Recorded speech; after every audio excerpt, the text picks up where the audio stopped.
네, 오늘은 고린도전서 2장 1절부터 16절까지 하나님의 말씀 나누겠습니다.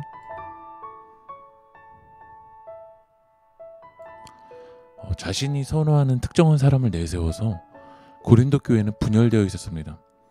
고린도전서 1장에서는 우리가 십자가의 도에 집중하지 않았기에 사람에게 집중하면서 교회가 분열되어 있는 모습을 나눴습니다. 그래서 바울은 고린도 교회 성도들에게 복음을 전할 때 예수 그리스도의 십자가, 집중하지 못하는 다른 현란한 말들, 그럴듯한 미사여구를 섞지 않았습니다. 고린도는 헬라 철학이 발달한 곳입니다. 말을 할 때 철학적으로, 수사학적으로 이야기를 해야 인정을 받을 수 있습니다.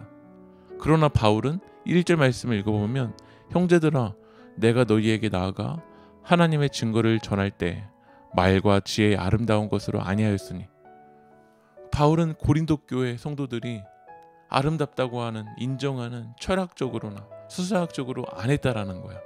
왜 안 했냐면 2절에 내가 너희 중에서 예수 그리스도와 그가 십자가에 못 박히신 것 외에는 아무것도 알지 아니하기로 작정하였습니다. 그러니까 바울이 집중했던 건 예수 그리스도와 십자가에서 못 박히신 것, 이거에만 집중하기 위해서였다라는 거예요. 바울이 철학과 수사학에 집중했다면 아마 진짜 집중해야 될 예수 그리스도, 이 십자가는 희미해졌을 거야. 이 말씀을 우리에게 좀 적용해 봤으면 좋겠어요. 우리의 삶에 예수 그리스도와 그 십자가 외의 것에 집중하느라 정작 우리의 삶에서는 예수님이 희미해지지 않았습니까? 바울은 철학과 수사학으로 복음을 전하지 않았지만 4절 말씀 보면 내 말과 내 전도함이 설득력 있는 지혜 말로 하지 아니하고 다만 성령의 나타나신과 능력으로 하여. 철학과 수사학으로 복음을 전하지는 않았지만 바울은 성령의 능력으로 했다라는 거예요. 우리도 복음을 전할 때 성령의 능력으로 전해야 됩니다.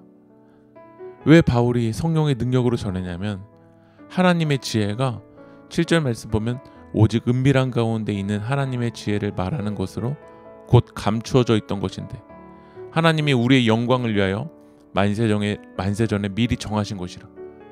하나님의 지혜가 은밀하게 감춰져 있다라는 거예요. 인간의 지각으로는 하나님의 지각을 깨달을 수가 없습니다. 철학이 아무리 발달해도 우리 인간의 한계로는 하나님의 지혜를 다 깨달을 수가 없어요. 그러나 하나님은 우리에게 하나님의 지혜를 깨달을 수 있게 하기 위해서 성령을 선물로 보내주셨어요. 10절 말씀에 오직 하나님이 성령으로 이것을 우리에게 보이셨으니 성령은 모든 것 곧 하나님의 깊은 곳까지도 통달하시느니라.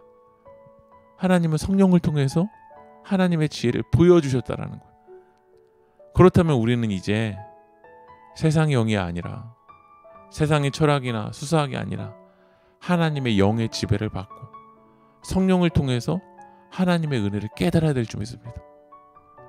그러나 고린도 교회의 문제는 무엇이었냐면 십자가에 집중하지도 않고 하나님의 영의 인도하심을 받지도 않고 14절 말씀에 육에 속한 사람은 하나님의 성령의 일들을 받지 아니하나니 이는 그것들이 그에게는 어리석게 보이며 또 그는 그것들을 알 수도 없나니 그러한 일은 영적으로 분별되었기 때문이라. 고린도 교회는 성령으로 나아가지 아니하고 육에만 속해 있었던 거야.